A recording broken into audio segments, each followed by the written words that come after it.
Hi friends, ഇന്ന് നമ്മളിവിടെ discuss ചെയ്യാൻ പോകുന്നത് സാധാരണ പലിശയും അതുമായി ബന്ധപ്പെട്ടുള്ള കാര്യങ്ങളാണ്. സാധാരണ PSC പരീക്ഷയിൽ ചോദ്യങ്ങളിൽ വരാവുന്ന ഒരു ടൈപ്പാണ് പലിശയുമായി ബന്ധപ്പെട്ട ക്വസ്റ്റ്യൻ.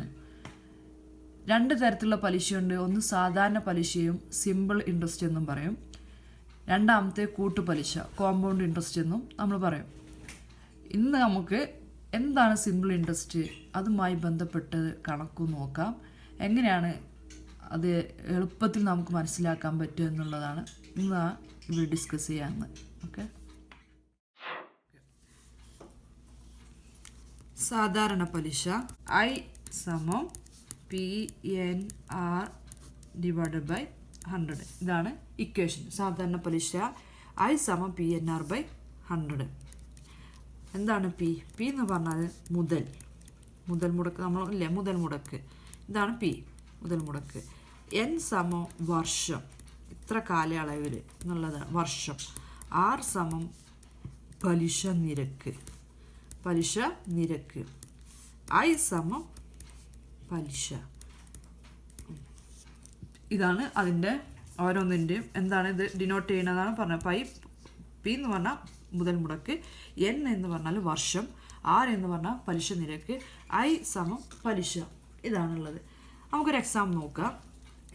ഫസ്റ്റ് ഇത് വെച്ചിട്ട് നമുക്കൊരു എക്സാമ്പിൾ നോക്കാം. ഒരു ഉദാഹരണത്തിലൂടെ എങ്ങനെയാണ് സാധാരണ പലിശ കാണാൻ നോക്കാം. ഒരാൾ 10,000 രൂപ 6% നിരക്കിൽ സാധാരണ പലിശ നൽകുന്ന ബാങ്കിൽ നിക്ഷേപിച്ചാൽ 2 വർഷം കൊണ്ട് എത്ര രൂപ ലഭിക്കും? 1000 രൂപ ഉണ്ട്. 1000 രൂപ ഒരാൾ 6% നിരക്കിൽ സാധാരണ പലിശ നൽകുന്ന ബാങ്കിൽ 2 വർഷത്തിന് അയാൾ നിക്ഷേപിക്കുകയാണ് എങ്കിൽ അയാൾക്ക് എത്ര രൂപ പലിശ കിട്ടും എന്നാണ് ചോദ്യം. നമുക്കറിയാം ഇത് സാധാരണ പലിശയാണ്. അപ്പോൾ ഇക്വേഷൻ എന്താ? I = PNR / 100 ആണല്ലോ. ഇതിൽ എന്താണ് 10,000 തന്നത്? എന്താണ്? പി ആണ്. അയാളെ മുതലാണ് എന്ത്? പി ആണ് എന്ത് തന്നിട്ടുള്ളത്? അയാൾ മുടക്കിയ മുതലാണ് എന്ത്? 10,000 രൂപ അല്ലേ? 10,000 രൂപയാണ് അയാൾ നിക്ഷേപിക്കുന്നത്. അതുകൊണ്ട് പി = 10,000.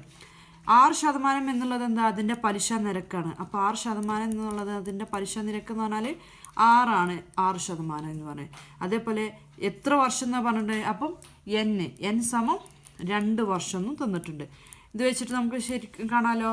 അപ്പോൾ എന്താ പലിശ എന്താണെന്ന് കാണാൻ പറഞ്ഞത്. I = എന്താണെന്ന് ചോദ്യം. I = 1,000 × 2 × 6/100, 1200 രൂപ. ഇതാണ് ഇതിൻ്റെ പലിശ.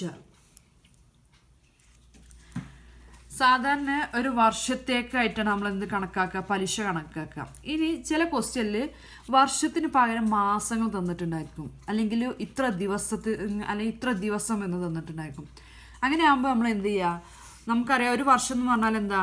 ഒരു വർഷം എന്ന് പറഞ്ഞാൽ 12 മാസമാണെന്ന് പറയാം. 12 മാസം.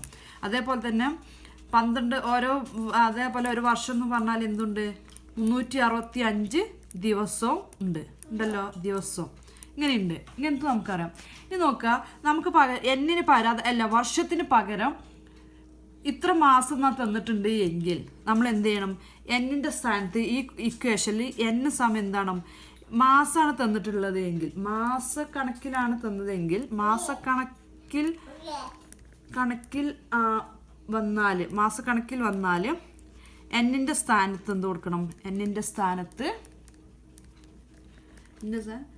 ആ മാസം തന്ന മാസം /12 കൊടുക്കുക. ഇനി ദിവസക്കണക്കിലാണെങ്കിലോ? ദിവസക്കണക്കിലാണ് വന്നതെങ്കിൽ എന്നിൻ്റെ സ്ഥാനത്ത് എന്ത് കൊടുക്കണം? ആ സ്ഥാനത്ത് ആ ദിവസം എത്ര ദിവസമാണ്? ആ ദിവസം /365 കൊടുക്കണം. മനസ്സിലായല്ലോ? ഇതാണ് ഇതിൽ ഒരു പോയിന്റ് ഉള്ളത്. മാസക്കണക്കിലാണ് വന്നതെങ്കിൽ എൻ്റെ സ്ഥാനത്ത് മാസം എത്ര? ഇപ്പം 3 മാസമാണ് തന്നിട്ടുണ്ടെങ്കിൽ 3 മാസത്തേക്ക് ഇത്ര വർഷം അല്ല ഇത്ര പലിശയാണ് കാണുന്നുണ്ടെങ്കിൽ ആ എൻ്റെ സ്ഥാനത്ത് 3 മാസം /12 ചെയ്യണം. ഇനി ഒരു 200 ദിവസത്തേക്കാണെന്ന് പറഞ്ഞാണ്ട് ഇത്ര ദിവസത്തേക്കാണ് തന്നിട്ടുണ്ട്. ആ ദിവസം ഡിവൈഡ് ബൈ എത്ര, നമുക്കറിയാം ഒരു വർഷം 365. അപ്പോൾ ആ 365 കൊണ്ട് ഡിവൈഡ് ചെയ്താലാണ് എന്ത് കിട്ടുക, n കിട്ടുക. ഓക്കെ, അത് വെച്ചിട്ട് ആ n ആണ് പിന്നെ നമ്മൾ ഈ ഇക്വേഷനിൽ i = PNR/100 എന്നുള്ളടത്ത് ആ n-ന് ആ വാല്യൂ ആണ് ഇട്ട് കൊടുക്കേണ്ടത്. മനസ്സിലായെന്ന് വിചാരിക്കുന്നു. വീഡിയോ ഇഷ്ടമായെങ്കിൽ ലൈക്ക് ചെയ്യാനും ഷെയർ ചെയ്യാനും മറക്കരുത്.